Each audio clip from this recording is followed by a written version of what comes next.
وَمَا تَقَرَّبَ إِلَيَّ عَبْدِي بِشَيْءٍ أَفْضَلَ مِنْ أَدَاءِ مَا افْتَرَضْتُ عَلَيْهِ، میرا بندہ میرا تقرب حاصل کرتا ہے، میری نزدیکی حاصل کرتا ہے،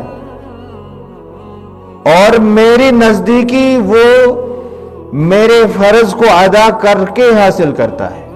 اللہ تعالیٰ نے یہ فرمایا، حدیث قدسی کے اندر یہ الفاظ آئے ہیں کہ میرا بندہ جو میرا قرب حاصل کرتا ہے وہ میں نے جو اس پر فرض کیا ہے اس کو ادا کر کے وہ میرے نزدیک آ جاتا ہے، وہ میرا قرب حاصل کرتا ہے۔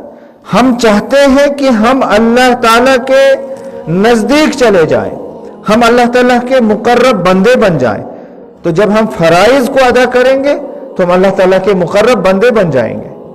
تو پہلا نمبر فرائض کا ہے، اور انہی فرائض کو ادا کرنے سے اللہ تعالیٰ کے نزدیک بندہ چلا جاتا ہے۔ دوسرے الفاظ میں یہ بھی آیا ہے، اللہ تعالیٰ کو سب سے زیادہ محبوب فرض عبادت ہے، نفلی عبادت بھی کرنی ہے، اس کا بھی اہتمام کرنا چاہیے، لیکن اللہ تعالیٰ کو سب سے زیادہ محبوب اور پسند وہ عبادت ہے جو اللہ تعالیٰ نے ہم پر فرض کی ہے۔ تو روزہ اللہ تعالیٰ نے ہمارے اوپر فرض کیا ہے، تو یہی روزہ ہمیں کہاں پہنچائے گا؟ اللہ تعالیٰ کے نزدیک، اللہ تعالیٰ کا قرب حاصل ہوگا، ہم اللہ تعالیٰ کے خاص بندے بن جائیں گے اگر ہم ان روزوں کا اہتمام کریں گے، یہ روزے ہم اخلاص کے ساتھ رکھیں گے۔ اور اسی طرح سے اللہ تعالیٰ ہم سے خوش ہوگا، اللہ تعالیٰ ہم سے راضی ہوگا، اللہ تعالیٰ کو یہ فرض پسند ہے، فرض کو ادا کرنے والا بھی اللہ تعالیٰ کو پسند ہے۔ تو یہ روزے کی فضیلت ہے، یہ روزے کی عظمت ہے۔ اسی طرح سے روزے کی ایک اور عظمت جو قرآن کریم کے اندر بیان کی گئی ہے، اللہ تعالیٰ نے بیان کی ہے، فرمایا شہر رمضان الذی انزل فیہ القرآن، رمضان المبارک کا مہینہ وہ ہے جس میں قرآن کریم نازل ہوا۔ تو قرآن کریم ہم جانتے ہیں کہ یہ اللہ تعالیٰ کی کتاب ہے، اللہ تعالیٰ کا کلام ہے، اللہ تعالیٰ کے یہ کلمات ہیں، یہ اللہ رب العالمین کی باتیں ہیں۔ تو یہ اللہ تعالیٰ کی باتیں اتنی ہی زیادہ عظمت رکھتی ہیں جتنی عظمت اللہ تعالیٰ کی ہے۔ اللہ تعالیٰ جتنا بڑا، اللہ تعالیٰ کی جتنی بڑی کبریائی، اللہ تعالیٰ کی جتنی زیادہ عظمت اور اللہ تعالیٰ کا جتنا زیادہ جلال، اتنی ہی زیادہ عظمت اللہ تعالیٰ کے کلام کی ہے۔ اور رمضان المبارک کو یہ شرف کیوں ملا، رمضان المبارک اتنا فضیلت والا کیوں ٹھہرا کہ اسی مہینے میں اللہ تعالیٰ نے قرآن کریم کو نازل کیا؟ تو یہ قرآن کا مہینہ ہے، اس کی عظمت یہی ہے کہ یہ قرآن کریم کا مہینہ ہے، اللہ تعالیٰ کا کلام اسی مہینے میں نازل ہوا۔ اس کی عظمت اس انداز کے ساتھ سمجھ میں آتی ہے۔ تو اس مہینے کی ہمیں قدر کرنی ہے، اور اس مہینے کے اندر ہمیں زیادہ سے زیادہ، جہاں ہم روزہ رکھیں گے، نمازیں پڑھیں گے، باقی اعمال کریں گے، وہاں پر ہمیں زیادہ سے زیادہ قرآن مجید کی تلاوت کرنی ہے۔ قرآن مجید کی تلاوت ہی کافی نہیں ہے، تلاوت کیجئے جتنا آپ سے ہو سکے۔ آپ 30 دنوں میں 30 بار قرآن مجید کو ختم کیجئے، اگر آپ کے اندر ہمت ہے۔ اللہ تعالیٰ نے آپ کو اگر اتنی ہمت دی ہے کہ آپ بہت زیادہ قرآن پڑھتے ہیں، بہت زیادہ تلاوت کرتے ہیں، لیکن میں یہ کہوں گا کہ تلاوت ہی کافی نہیں ہے۔ قرآن مجید کو کھولیے، اس کے اوراق میں جو لکھا ہے اس کو پڑھیے اور اس کو سمجھنے کی کوشش کیجیے، ساتھ میں تفسیر پڑھیے، ترجمہ پڑھیے، قرآن مجید کو سمجھنے کی کوشش کیجیے۔ یہ بنیادی مقصد ہے، تو یہ بھی ہمیں حاصل ہونا چاہیے اس مہینے کے اندر۔ یہی طریقہ ہے اور یہی تیاری ہے اس رمضان المبارک کی۔ رمضان المبارک کی تیاری کیسے کریں گے؟ کیا مطلب ہے اس تیاری کا؟ استقبال کا کیا مطلب ہوتا ہے؟ استقبال کا مطلب یہ ہوتا ہے کہ آنے والے مہمان کی عزت کرنا، اس کا جو حق ہے اس کو پورا کرنے کی کوشش کرنا، اس کے لیے انتظام کرنا۔ تو رمضان المبارک ہمارے پاس ایک مہمان کے طور پر آ رہا ہے، لیکن اس کے لیے تیاری یہ نہیں ہے کہ ہم دیکھیں ہمیں افطاری میں کیا کیا چیزیں ضرورت ہیں، سحری میں ہم کیا کیا کھائیں گے، دن کیسے کٹے گا۔ یہ تیاری نہیں. تیاری یہ ہے کہ ہمیں یہ سوچنا ہے کہ رمضان المبارک میں ہمیں کرنا کیا ہے. روزہ رکھنا ہے، نمازیں پڑھنی ہے اور گناہوں کو چھوڑنا ہے. اسی طرح قرآن کی تلاوت کرنی ہے، اللہ کے راستے میں حسب استطاعت حسب توفیق خرچ کرنا ہے. تو یہ رمضان المبارک آنے سے پہلے ہی اس چیز کی تیاری کر لینا، ذہن بنا لینا اور دماغ میں یہ بات بٹھا لینا، دل میں نیت کو پختہ بنا لینا اس چیز کے لیے.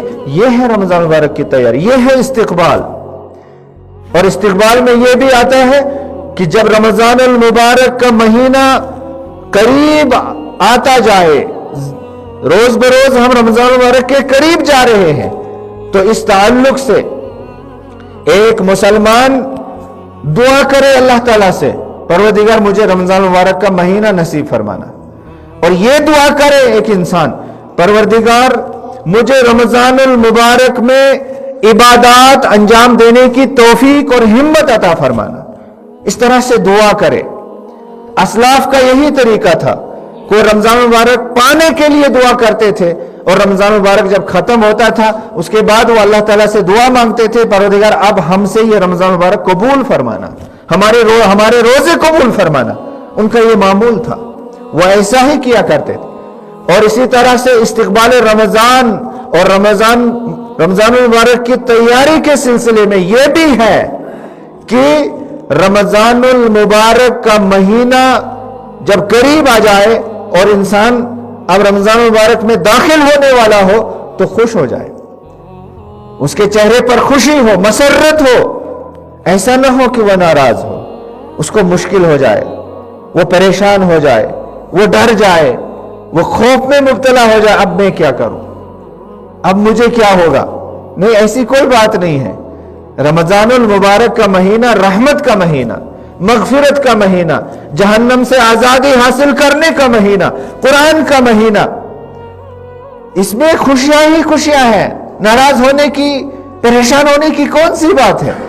لہذا یہ جو رمضان المبارک اپنی بہت ساری سوغاتیں لے کر آ رہا ہے، اس کے لیے ہمیں خوش ہونا چاہیے، تیار ہونا چاہیے. آ رہے ہیں ہمارے مہمان، ہم اس کا استقبال کرنے کے لیے، گلے لگانے کے لیے، قدر کرنے کے لیے، عزت کرنے کے لیے، احترام کرنے کے لیے ہم تیار. یہ ہے رمضان مبارک کی تیاری، یہ ہے استقبال. تو اس طرح سے اللہ رب العالمین نے قرآن مجید کے اندر رمضان مبارک کی اہمیت اور اس کی فضیلت اور اس کی عظمت کو بیان کیا کہ جتنا عظیم اللہ رب العالمین کا قرآن ہے اتنی ہی عظمت رمضان مبارک کے مہینے کو حاصل ہے. لہذا اس مہینے کی قدر کرنی ہے. اور اسی طرح سے اس مہینے کی عظمت اور اس کی فضیلت اگلی آیات میں یا اگلی آیات کے کچھ الفاظ میں بھی اللہ تعالیٰ نے بیان کی ہے. جیسا کہ جو آیت میں نے آپ کے سامنے پڑھی اس کے آخر میں ہے لعلکم تتقون، شاید تمہیں تقوی حاصل ہو جائے، تمہیں تقوی مل جائے. تو یہ تقوی دنیا اور دنیا میں جو کچھ ہے اس سے بڑھ کر ایک عظیم دولت ہے. یہ تقوی، اس تقوی کی بہت اہمیت ہے.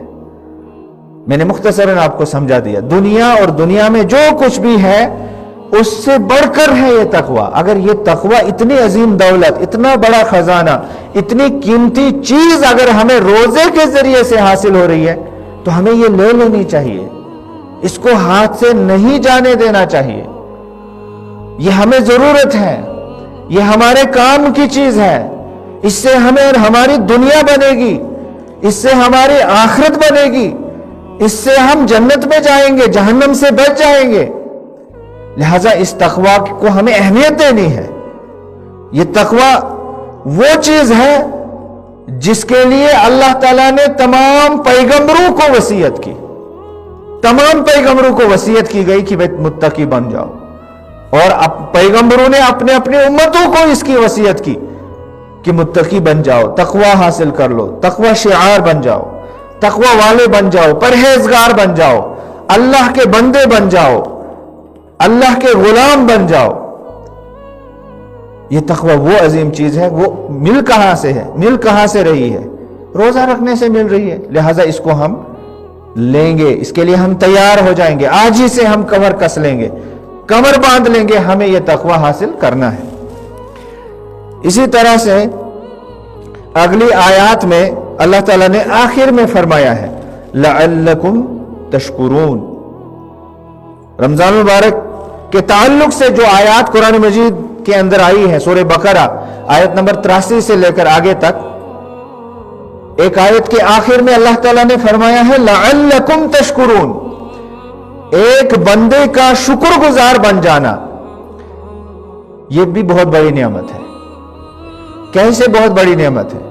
اللہ تعالیٰ نے قرآن مجید میں ارشاد فرمایا ہے کہ لئن شکرتم، اگر تم شکریہ ادا کرو گے، اللہ تعالیٰ کا شکر بجا لاؤ گے، لأزیدنکم، میں تمہیں مزید نعمتیں عطا کروں گا۔ اگر رمضان المبارک کی نعمت ہمیں مل رہی ہے، اس پر اگر ہم اللہ کا شکر ادا کریں گے، پروردگار تیرا شکریہ، یہ اللہ تیرا شکر بجا لاتے ہیں ہم کہ ہمیں پھر سے ایک رمضان المبارک نصیب ہوا ہے، تو اللہ تعالیٰ ہمیں اگلے سال بھی، اس کے بعد بھی پتہ نہیں کتنے رمضان المبارک نصیب فرمائے گا، اگر ہم اس رمضان المبارک پر شکریہ ادا کریں گے۔ یہ اللہ تعالیٰ کا فرمان ہے۔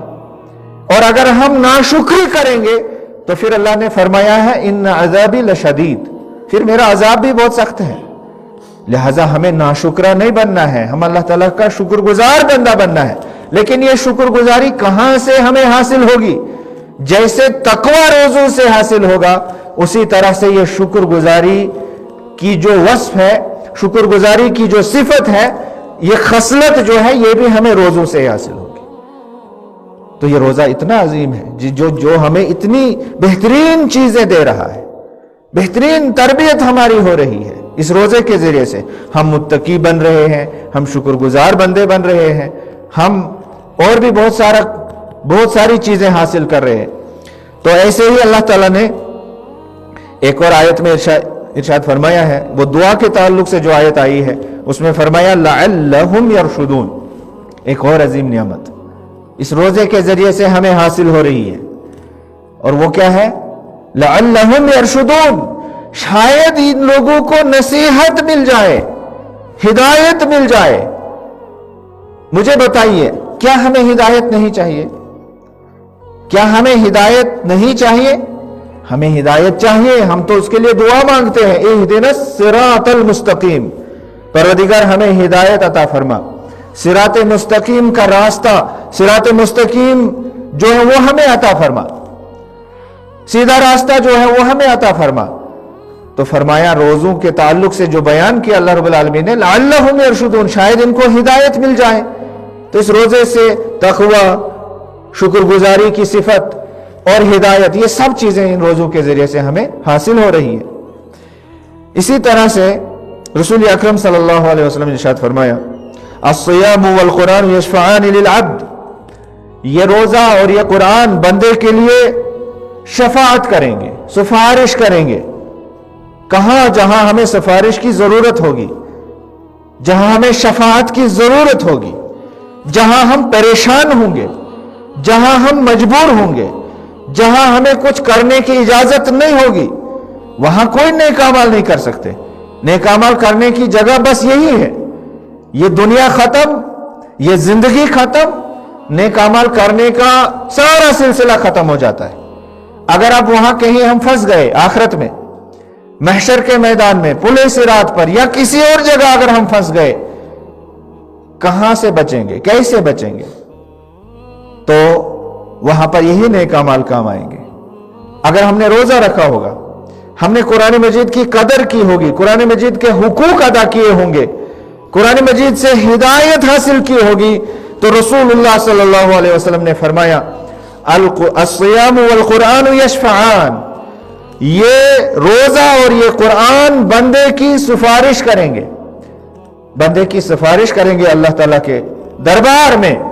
پروردگار، اس بندے نے روزہ رکھا تھا، اس بندے نے روزہ رکھا تھا، یقول الصیام اے رب انی منعتہ الطعام والشہوات بالنہار، یہ روزہ کھڑا ہو جائے گا اللہ تعالیٰ کے دربار میں، اور اللہ تعالیٰ کے سامنے اس بندے کے لیے سفارش کرے گا، پروردگار میں نے اس بندے کو دن میں کھانے پینے اور شہوات سے، گناہوں سے اور دوسری چیزوں سے منع کیا تھا، روک کر رکھا تھا، فشفعنی فیہ، اب میری گزارش ہے، میری التجا ہے، پروردگار میری یہ سفارش، میری یہ شفاعت اس کے حق میں قبول فرما۔ تو اللہ تعالیٰ روزے کی بات سن لے گا اور اس بندے کی سفارش قبول فرمائے گا، اور اس بندے کی سفارش ہو جائے گی، وہ پریشانی سے نکل جائے گا، عذاب سے بچ جائے گا، اللہ تعالیٰ کی پکڑ سے بچ جائے گا۔ اور اسی طرح سے قرآن مجید کہے گا رب منعتہ النوم باللیل فشفعنی فیہ فیشفعان، پروردگار یہ تیرا بندہ جو پریشان ہے، اس نے پڑھا تھا قرآن مجید کی، اس نے تلاوت کی تھی، اس کو سمجھا بھی تھا، اس پر عمل بھی کیا تھا، اور راتوں کو یہ قرآن پڑھتا تھا، میں نے رات کو اس کو سونے نہیں دیا، پڑھتا تھا یہ قرآن رات میں۔ اے اللہ تو اس بندے کے بارے میں میری سفارش، میری یہ گزارش قبول فرما کہ اس کو تو آزادی عطا فرما، اس پریشانی سے اس کو آزاد کر دے۔ تو اللہ تعالیٰ دونوں کی سفارش قبول فرمائے گا۔ یہ ہے روزہ اور یہ ہے قرآن، اور یہی مہینہ سامنے آ رہا ہے، چند دنوں کا فاصلہ ہے، اس کے بعد ہم اللہ تعالیٰ کے فضل و کرم سے رمضان المبارک میں داخل ہو جائیں گے۔ اللہ تعالیٰ سے دعا ہے کہ پروردگار ہمیں بصحت و سلامت اس مہینے میں داخل فرمائے، اللہ تعالیٰ یہ مہینہ ہمیں نصیب فرمائے، اور اس میں ہمیں وہ ساری چیزیں کرنے کی توفیق عطا فرمائے جو اس رمضان المبارک میں کرنے کی ہے، اور ان چیزوں سے اللہ تعالیٰ ہمیں نجات دے جن چیزوں سے ہمیں اللہ نے منع کیا ہے اور اللہ کے رسول صلی اللہ علیہ وسلم نے منع کیا ہے۔ استقبال رمضان کے تعلق سے کچھ احادیث بیان کروں گا، تو نماز کا وقت بھی ہو جائے گا، اور اس کے بعد ہم انشاءاللہ اپنے وقت پر نماز بھی ادا کریں گے۔ ابو ہریرہ رضی اللہ تعالیٰ عنہ کی حدیث ہے، رسول اکرم صلی اللہ علیہ وسلم نے ارشاد فرمایا لا تقدموا رمضان بصوم یوم ولا یومین، رمضان المبارک سے عین ایک دو دن پہلے ایک روزہ نہ رکھو یا دو روزے مت رکھو۔ میں نے بتایا آپ کو استقبال رمضان اصل میں کرنا کیا ہے، خوش ہونا ہے، اللہ تعالیٰ کا شکر ادا کرنا ہے کہ یہ نعمت ہمیں مل رہی ہے، خوشی کا اظہار کرنا ہے، دعا کرنی ہے، اور نیت کو پختہ کر لینا ہے، مضبوط کر لینا ہے کہ اللہ تعالیٰ ہمیں اس مہینے میں روزہ رکھنے کی ہمت دے، اور روزہ ہم سے رکھوائے اللہ رب العالمین، ہمیں اللہ تعالیٰ نمازیں پڑھنے کی توفیق دے، باقی دوسرے اعمال کرنے کی توفیق دے۔ یہ ہے اصل طریقہ استقبال رمضان کا، استعداد رمضان کا، رمضان مبارک کی تیاری کرنے کا۔ لیکن کچھ طریقے ایسے ہیں جو بہت سارے لوگ اپناتے ہیں لیکن وہ منع ہے، ان سے روکا گیا ہے۔ بہت سارے لوگ رمضان مبارک سے پہلے ایک دو دن روزہ رکھتے ہیں، یا 3 دن روزہ رکھتے ہیں، یا 4 دن بھی رکھ سکتے ہیں، تو ایسا کرنے سے رسول اکرم صلی اللہ علیہ وسلم نے منع کیا۔ اصل میں رسول اللہ صلی اللہ علیہ وسلم کا طریقہ یہ تھا کہ شعبان کے اکثر دنوں کا روزہ رکھتے تھے، شعبان کے مہینے میں اکثر دنوں کا روزہ رکھتے تھے، یہ رسول اکرم صلی اللہ علیہ وسلم کا طریقہ تھا۔ اگر کسی مسلمان کا یہی طریقہ ہے کہ وہ شعبان کے اکثر دنوں کا روزہ رکھتا ہے، ایک دن روزہ رکھتا ہے اور ایک دن روزہ چھوڑ دیتا ہے، اور اسی طرح سے آخر تک وہ کرتا ہے، اس کے لیے منع نہیں ہے، کیونکہ اس کی اپنی عادت ہے، وہ ایسا کرتا ہے۔ لیکن اب اگر وہ آدھے شعبان کے بعد سے روزہ رکھنا شروع کرے، اس سے منع کیا گیا ہے، جیسا کہ حدیث ہے اِذَا انْتَسَبَ شَعْبَانُ فَلَا تَصُومُوا، جب شعبان کا مہینہ آدھا ہو جائے اب روزہ رکھنا شروع مت کرو، اب آدھے رمضان کے آدھے شعبان کے بعد روزے رکھنا شروع مت کرو۔ تو اسی سلسلے میں یہ بھی آیا ہے کہ اگر کوئی شخص رمضان مبارک سے پہلے ایک دن یا 2 دن کا روزہ رکھتا ہے تو اس سے منع کیا رسول اکرم صلی اللہ علیہ وسلم نے، اور جو منع کیا رسول اکرم صلی اللہ علیہ وسلم نے اس کو چھوڑ دینا ہے۔ وَمَا نَهَاكُمْ عَنْهُ فَانْتَهُوا، جس سے رسول اللہ صلی اللہ علیہ وسلم منع کریں اس کو چھوڑ دو، یہ ہمیں حکم ہے۔ ابھی آپ سن رہے تھے اطیعوا اللہ و اطیعوا الرسول، اللہ کی اطاعت کرو اور رسول صلی اللہ علیہ وسلم کی اطاعت کرو. تو چھوڑ دینا ہے. اگر ایسا کوئی کرتا ہے صرف رمضان مبارک سے 1-2 دن پہلے روزہ رکھنا شروع کرتا ہے یا 3 دن یا 4 دن, تو اس کے لیے یہ جائز نہیں ہے. اس کو چاہیے کہ چھوڑ دے ایسا کرنا. فرمایا رسول اللہ صلی اللہ علیہ وسلم نے اِلَّا رَجُلٌ كَانَ يَصُومُ صَوْمًا فَلْيَصُمْهُ, ہاں اگر کوئی شخص یہ روزہ اس دن کا روزہ رکھتا ہے, اس کی عادت ہے, تو وہ ان دنوں کا بھی روزہ رکھ سکتا ہے. اب وہ کیا ہوا, اس کی مثال میں آپ کے سامنے بیان کروں گا. وہ یہ ہے کہ رمضان المبارک سے پہلے سوموار کا دن آتا ہے. رمضان المبارک سے 1 دن پہلے یا 2 دن پہلے سوموار کا دن آتا ہے, اور اس انسان کی عادت ہے کہ ہر سوموار کو روزہ رکھتا ہے, تو یہ اپنی عادت کا روزہ رکھے گا, نہ کہ رمضان المبارک کے استقبال میں روزہ رکھے گا. یا رمضان المبارک سے پہلے اگر جمعرات کا دن آ رہا ہے, ہو سکتا ہے کبھی رمضان المبارک سے 1 دن پہلے جمعرات ہو یا 2 دن پہلے جمعرات ہو, تو وہ اپنی جمعرات کا روزہ رکھے گا, کوئی حرج نہیں ہے, کیونکہ یہ وہ روزہ نہیں ہے جو منع کیا گیا ہے. یہ تو اپنی عادت کا اس کا روزہ ہے, ہفتے کی عادت جو اس کو ہے جمعرات اور سوموار کا روزہ رکھنے کی. تو خصوصی طور پر صرف رمضان المبارک سے پہلے کا روزہ رکھنا یہ منع ہے. اس کے بعد دوسری حدیث ہے, عامر بن قیس ابو اسحاق سے روایت کرتے ہیں, کہتے ہیں کہ ہم عمار بن یاسر رضی اللہ تعالیٰ عنہ کے پاس تھے. ایک بھنی ہوئی بکری لائی گئی, کسی نے بکری کو ذبح کیا, اس کو تیار کیا اور اس کو آگ پر بھنا گیا. تو عمار بن یاسر رضی اللہ تعالیٰ عنہ کے سامنے اس کو دسترخوان پر لگا دیا گیا. تو عمار بن یاسر رضی اللہ تعالیٰ عنہ نے لوگوں سے کہا, کھاؤ, یہ بکری ہے, تیار ہے, بھنی ہوئی بکری ہے, کھاؤ اس کو. تو کچھ لوگوں نے کھانے سے ہاتھ روک لیا, کہا نہیں ہم نہیں کھائیں گے, ہم نے روزہ رکھا ہوا ہے. تو عمار بن یاسر رضی اللہ تعالیٰ عنہ نے ان لوگوں کو سمجھایا, دیکھو یہ رمضان مبارک سے پہلے والا دن ہے, یا رمضان مبارک سے پہلے 2 دن کا وقت ہے یا پہلے دن کا وقت ہے, 1 دن کا وقت ہے. تو فرمایا اس کے بارے میں رسول اللہ صلی اللہ علیہ وسلم کا حکم کیا ہے. کہا من صام یوم شک, جس نے شک کے دن کا روزہ رکھا, فقد عصى ابا القاسم صلی اللہ علیہ وسلم, جس نے شک کے دن کا روزہ رکھا اس نے محمد کریم صلی اللہ علیہ وسلم کی نافرمانی کی. ابو القاسم کی اس نے نافرمانی کی. ابو القاسم محمد عربی صلی اللہ علیہ وسلم کی کنیت تھی, تو اس نے رسول اکرم صلی اللہ علیہ وسلم کی نافرمانی کی. بہت سارے لوگ یہ خیال کرتے ہیں, کیا پتہ آج ہی رمضان ہو, کیا پتہ کل سے ہی رمضان شروع تھا, لہذا وہ اس شک میں رہ کر کل سے ہی روزہ رکھنا شروع کر دیتے ہیں. کل کا بھی, آج کا بھی, اب پرسوں سے تو رمضان کا اعلان ہو ہی جائے گا, تو اس کا تو رکھنا ہی رکھنا ہے. تو وہ شک کی وجہ سے روزہ رکھتے ہیں, کیا پتہ ہم سے رمضان مبارک کا 1 دن چھوٹ گیا ہو, کیا پتہ. تو شریعت کے اندر اس چیز کی کوئی گنجائش نہیں ہے. شریعت کی جو تعلیمات ہیں وہ واضح ہیں, وہ دلائل پر مبنی ہے, وہ شہادات پر مبنی ہے.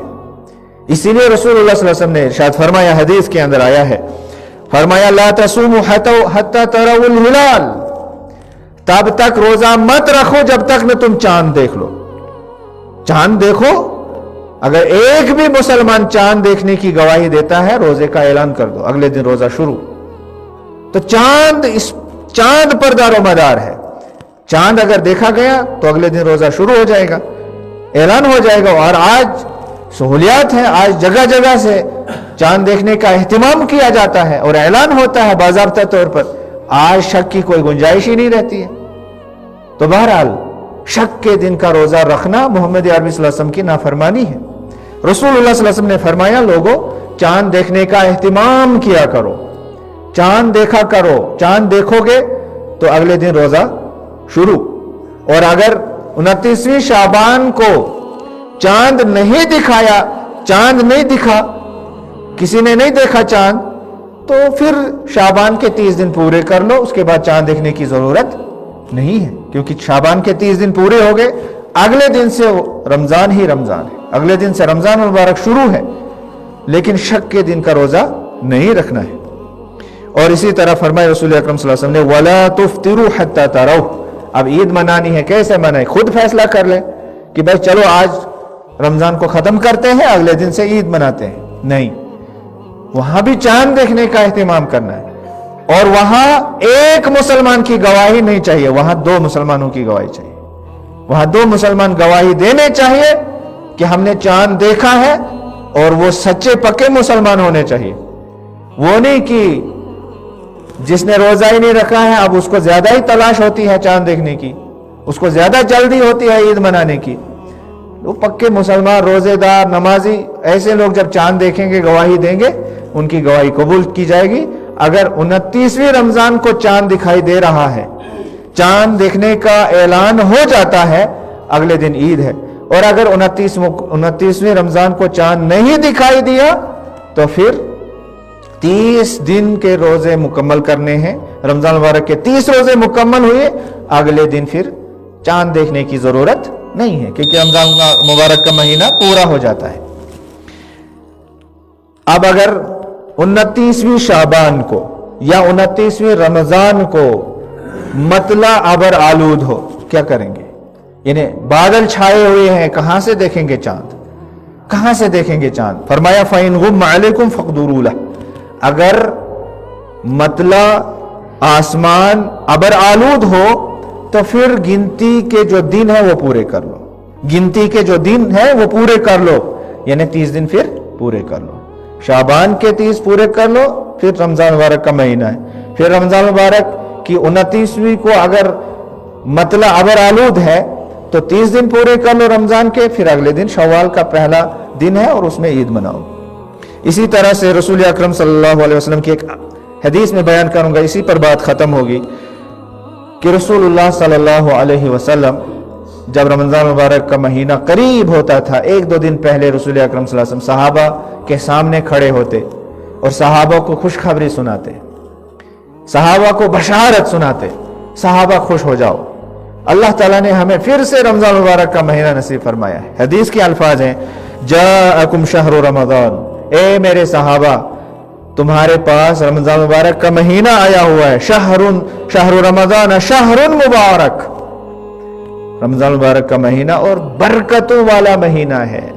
اے میرے صحابہ یہ برکتوں والا مہینہ ہے، مبارک مہینہ ہے. یہاں سے کچھ علماء نے یہ مسئلہ اخذ کیا ہے کہ رمضان مبارک کی مبارکباد دینا جائز ہے.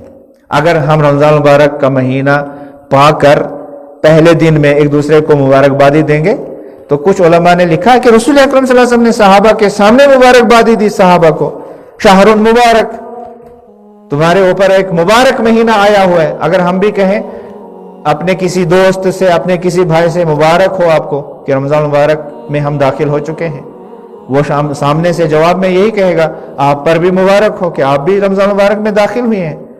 تو بہرحال اس میں کوئی حرج نہیں ہے. کتب اللہ علیکم صیامہ، اللہ تعالیٰ نے تم پر اس مہینے کے روزے فرض کر دیے ہیں. اللہ تعالیٰ نے تم پر اس مہینے کے روزے فرض کر دیے ہیں.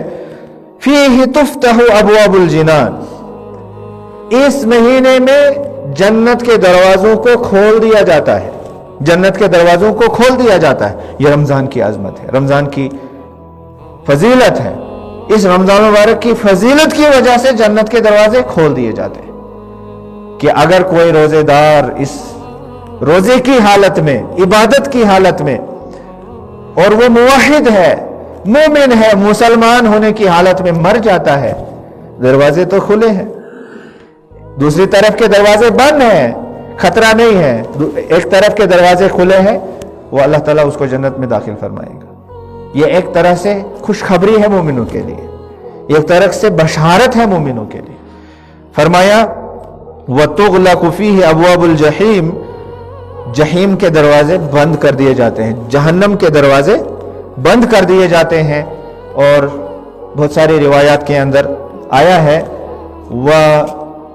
وَسُلْسِلَتِ الشَّيَاطِينِ، اور بعض روایات میں آیا ہے وَسُفِدَتْ مَرَدَتُ الشَّيَاطِينِ، شیطانوں کو زنجیروں میں جکڑ دیا جاتا ہے. اور بعض روایات میں آیا ہے کہ شیطانوں کو، جو سرکش شیطان ہوتے ہیں، بہت خطرناک قسم کے شیطان اور جن اور اس طرح کے بہت سارے انسانوں میں بھی ایسے ہوتے ہیں، ان کو جکڑ دیا جاتا ہے۔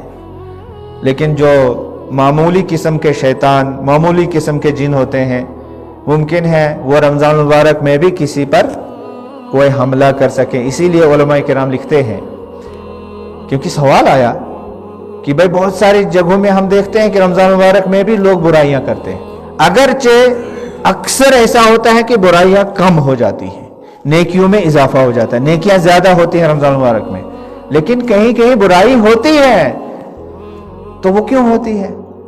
تو حدیث کے اندر اس کا جواب موجود ہے کہ بڑے بڑے شیطان، خطرناک شیطانوں کو بند کر دیا جاتا ہے، چھوٹے موٹے جن کی کوئی اہمیت نہیں ہوتی ہے وہ کھلے ہوتے ہیں، وہ کسی پر حملہ کر سکتے ہیں اگر اس میں کوئی کمزوری ہے، اگر اس میں کوئی کمزوری ہے، توحید میں کمزوری ہے، نماز میں کمزوری ہے، کسی اور اطاعت اور عبادت میں کمزوری ہے، کمی ہے، تو اس پر اٹیک کر سکتا ہے، اس پر وہ حملہ آور ہو سکتا ہے۔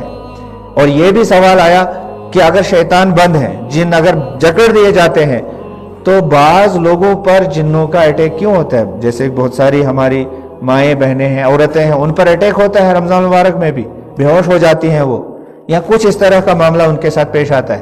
سوال کیا گیا بھائی اگر جن بند ہیں تو یہ کیوں، یہ کہاں سے آئے؟ تو یہی کہا گیا وہاں بھی کہ بڑے بڑے شیطان، سرکش شیطان، خطرناک قسم کے شیطان، ان کے جو بڑے سردار ہیں وہ بند کر دیے جاتے ہیں، چھوٹے موٹے عام کچھ کھلے بھی رہتے ہیں، وہ کہیں پر کسی پر اٹیک بھی کر سکتے ہیں۔ یہ ہے اس مسئلے کا جواب، اس سوال کا جواب۔ اور یہ بھی میں کہہ دوں یہاں پر کہ رمضان المبارک کے اندر یہ بھی آیا ہے، فتحت ابواب السماء، آسمان کے دروازے بھی کھول دیے جاتے ہیں، وفتحت ابواب الرحمہ، رحمت کے دروازے بھی کھول دیے جاتے ہیں۔ اس میں یہ واضح ہو جاتا ہے کہ رمضان المبارک کا پورا مہینہ رحمت کا مہینہ ہے، نہ کہ پہلا عشرہ۔ پورا مہینہ رحمت کا مہینہ ہے، پورا مہینہ مغفرت کا مہینہ ہے۔ اور وہ حدیث جو ہے وَلِلَّهِ عُتَقَاءُ مِنَ النَّارِ وَذَلِكَ فِي كُلِّ لَيْلَةٍ، اللہ تعالیٰ ہر رات میں کچھ بندوں کو آزاد کرتا ہے، وہ کسی ایک عشرے کے ساتھ خاص نہیں ہے۔ پورا رمضان جہنم کے عذاب سے آزادی کا مہینہ، پورا رمضان مغفرت کا مہینہ، پورا رمضان رحمت کا مہینہ ہے۔ اسی پر اختتام کرتے ہیں۔ اللہ تعالیٰ ہمیں کہنے سننے سے زیادہ عمل کرنے کی توفیق عطا فرمائے۔ اللہ رب العالمین ہمیں رمضان مبارک سے فائدہ اٹھانے کی توفیق عطا فرمائے۔ اللہ تعالیٰ اس مہینے سے ہمیں زیادہ راہ جو آخرت میں ہمیں کام آئے وہ تیار کرنے کی توفیق عطا فرمائے۔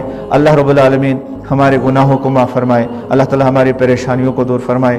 اللہ تعالیٰ ہمارے اموات کی مغفرت فرمائے۔ اللہ تعالیٰ ہمارے بیماروں کو شفا نصیب فرمائے۔ اللہ تعالیٰ ہماری ساری بیماریوں کو، اندرونی بیرونی سب قسم کی بیماریوں کو دور فرمائے۔ وآخر دعوانا ان الحمدللہ رب العالمین۔ میں آپ سب کا شکریہ ادا کرتا ہوں کہ پھر ایک مرتبہ آپ کے سامنے ہمیں موقع ملا کہ ہم اللہ کے قرآن سے اور رسول اکرم صلی اللہ علیہ وسلم کے فرمان سے کچھ بیان کریں۔ اللہ تعالیٰ ہمیں عمل کرنے کی توفیق عطا فرمائے۔